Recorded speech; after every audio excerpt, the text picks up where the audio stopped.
연예인분들이 10kg을 뺐는데 다이어트를 안 했다고 합니다. 굶지도 않았고요. 운동을 미친 듯이 한 적도 없다고 해요. 먹는 순서만 바꿨을 뿐이라고 하는데요. 많은 분들이 이 얘기를 듣고 이런 반응을 보이십니다. 그게 말이 되나? 연예인이라 이미지 관리로 그러는 게 아닐까? 또 무슨 광고는 아닐까? 그렇죠. 아주 합리적인 의심입니다. 그래서 제가 오늘 연예인들의 다이어트 방법을 분석해보고 과학적 근거가 있는지, 효과가 있는지, 어떤 분들한테 잘 맞을지까지 하나씩 설명해 드리겠습니다. 그리고 구독해 주시면 매주 삶을 바꾸는 차원이 다른 다이어트 영상으로 찾아뵙겠습니다. 최근 화제가 되고 있는 홍현희 씨의 오야식 다이어트를 비롯해서 엄정화 씨, 진서연 씨, 이 세 분의 식단을 분석해 보면 굉장히 흥미로운 공통점이 나옵니다. 그리고 그 공통점이 특히 30, 40대 이후 중년의 다이어트에 왜 필요한지를 하나씩 정리해 보겠습니다. 홍현희 씨가 이름 붙인 오야식 다이어트가 있는데요. 5가지 야채를 먹는 식단이 아니고요. 오야식은 오일, 야채, 식초 이 3가지의 앞글자를 딴 겁니다. 홍현희 씨가 59kg에서 49kg까지 약 10kg을 감량한 비결이라고 밝혔는데요. 여기서 많은 분들께서 궁금해하실 부분이 있어요. 순서만 바꿔도 진짜 살이 빠지나요? 제 채널 구독자분들이라면 제가 귀에 못이 박히게 말씀드려서 아실 텐데요. 채소, 단백질, 탄수화물 순서, 식전 식초물, 그리고 아침 올리브 오일. 제가 채널에서 쉬지 않고 이야기 드리는 내용이라서 식상하실 수도 있겠네요. 결론부터 말씀드리면요. 이건 양의 문제가 아니라 혈당의 문제입니다. 이게 왜 그러냐면 우리가 밥을 먹으면 혈당이 올라가죠. 혈당이 올라가면 인슐린이 분비되고요. 인슐린이 과하게 나오면 남는 에너지가 지방으로 저장됩니다. 인슐린은 지방 저장 신호를 만드는 호르몬이거든요. 그런데 같은 밥을 먹더라도 오일 한 스푼에 야채를 먼저 먹고 식초를 마시고 난 뒤에 밥을 먹으면 혈당이 완만하게 올라갑니다. 이 원리를 하나씩 설명드려 볼게요. 첫 번째, 오일입니다. 아침 공복에 올리브유나 들기름을 한 스푼 정도 드시면 약 15ml 정도 되는데요. 이 기름 속의 불포화 지방산이 위 배출 속도를 늦춰줘요. 쉽게 말해서 위장에서 음식이 천천히 내려가는 거예요. 요즘 유행하는 위고비나 마운자로의 GLP-1 호르몬이 이런 효과가 있어요. 그러다 보면 그 뒤에 먹는 음식도 천천히 흡수가 되죠. 여기에 더해서 지방은 포만감을 줘요.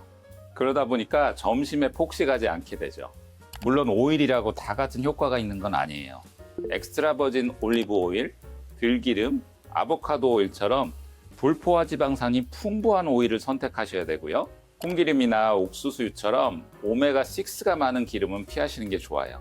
제 다이어트 환자분들도 아침에 올리브유 한 스푼 드시기 시작하면서 점심 전에 과자나 빵을 찾는 빈도가 확 줄었다는 분들이 참 많으세요. 두 번째, 야채예요. 본 식사 전에 야채를 먼저 충분히 드시는 건데요. 오이, 양배추, 브로콜리 같은 것들이고요. 사실 이건 의학적으로 굉장히 잘 입증되어 있어요.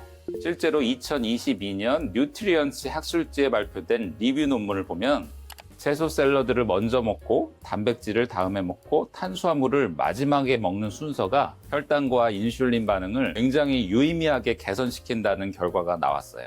이게 왜 그러냐면 식이섬유가 장 내벽에 일종의 그물망을 형성을 해요. 그 그물망이 탄수화물이 한꺼번에 흡수되는 걸 물리적으로 차단해 주는 거죠. 그런데 여기서 한 가지 더 중요한 게 있어요. 하워스 등의 연구에 따르면요, 하루에 식이섬유를 14g만 추가로 더 드시면 에너지 섭취가 10% 줄어들어요.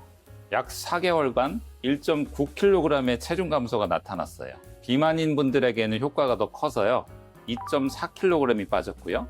하루 14g이면 오이 1개와 양배추 1줌이면 충분해요. 그렇게 어려운 양이 아닌 거죠. 세 번째, 식초입니다. 밥을 드시기 전에 식초를 물에 희석해서 마시는 건데요. 식초의 핵심 성분은 아세트산이에요. 사실 이 아세트산이 굉장히 재밌는 역할을 합니다. 전분을 분해하는 효소의 활성을 억제해요. 쉽게 말해서 탄수화물이 당으로 바뀌는 속도를 늦춰주는 거죠.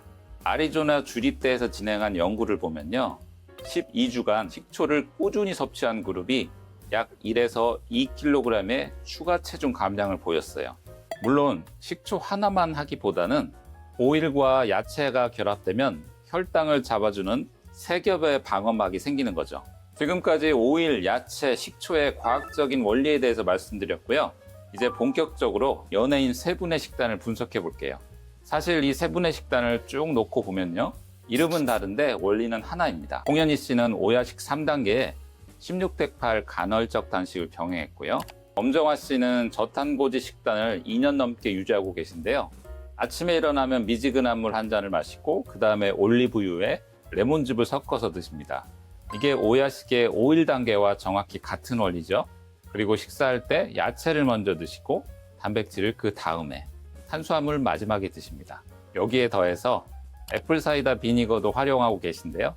이게 오야식의 식초 단계인 거죠. 진서연 씨는 백미를 끊은 지 7년이 됐다고 하는데요. 아침에 코코넛 오일 캡슐하고 귀리 우유를 드시고요. 이것도 오일 원리와 같은 거죠. 흥미롭게도 진서연 씨의 대표 간식이 뭐냐면 토마토에 올리브 오일 뿌리고 발사믹 식초를 곁들인 겁니다. 자기도 모르게 오야식 3가지를 한꺼번에 하고 계신 거죠. 그리고 직접 개발한 에사비 모히토라는 음료가 있는데요. 애플사이다 비니거에 탄산수를 섞은 거예요. 결국에 식초를 음료화한 거죠. 결국 이 세 분이 하신 건 이름만 다를 뿐 전부 같은 원리예요. 혈당을 안정시키는 식재료를 공통적으로 활용하고 계신 거죠. 여기서 중요한 건 단기간 다이어트가 아니라 습관과 루틴의 전환이라는 거예요. 이제부터는 30, 40대 이후 여성분들에게 왜 이 원리가 특히 잘 맞는지 살펴볼게요. 사실 이 부분이 제가 오늘 가장 강조하고 싶은 부분인데요. 많은 분들이 이런 경험을 하세요. 젊었을 때는 조금만 굶으면 바로 빠졌는데 지금은 안 빠지네. 운동을 해도 예전 같지가 않아. 힘드시죠? 충분히 이해합니다. 그런데 이건 의지력이나 식탐의 문제가 아니고요. 호르몬의 문제예요. 이게 왜 그러냐면요. 한국 여성의 평균 폐경 연령이 50세 전후인데요. 이 시기에 에스트로겐이 급격하게 감소합니다. 에스트로겐이 줄어들면 3가지가 동시에 일어나요. 내장 지방이 늘어나고 기초대사량이 감소하고 인슐린 저항성까지 생기는데요. 로버츠와 달랄의 메타 분석에 따르면 총 에너지 소비량이 10년마다 약 150kcal씩 감소한다고 해요. 쉽게 말해서 같은 양을 먹더라도 해마다 0.8kg씩 체중이 증가하는 거랑 마찬가지죠. 실제로 국민건강영양조사 데이터를 보면요. 여성 비만율이 20, 30대에는 25%인데 50대가 되면 35%, 60대에는 44%까지 올라갑니다. 그렇기 때문에 이 시기의 다이어트는 단순히 적게 먹는 게 아니고요. 혈당을 어떻게 관리하느냐가 핵심이에요. 결국에 오야식의 원리가 여기에 딱 맞아 떨어지는 거죠. 에스트로겐이 줄어들면서 인슐린 감수성이 떨어지잖아요. 그러면 혈당이 더 쉽게 급등급락하고요. 혈당이 급등급락하면서 탄수화물 욕구가 심해지고 식사량 조절에 실패하고 결국에 복부지방이 쌓이는 악순환이 반복되죠. 오야식은 이 악순환의 첫 번째 고리를 끊어주는 역할이에요. 식이섬유와 지방을 먼저 섭취해서 혈당 상승을 완만하게 만들어주거든요. 그리고 채소 중심 식단에는 굉장히 중요한 성분이 하나 더 들어있어요. 파이토에스트로겐이라고 하는 식물성 에스트로겐이에요. 콩, 두부, 브로콜리 같은 식품에 풍부한데요. 이 성분이 체내 에스트로겐 수용체에 결합해서 감소한 에스트로겐 역할을 부분적으로 보완해 주는 거죠.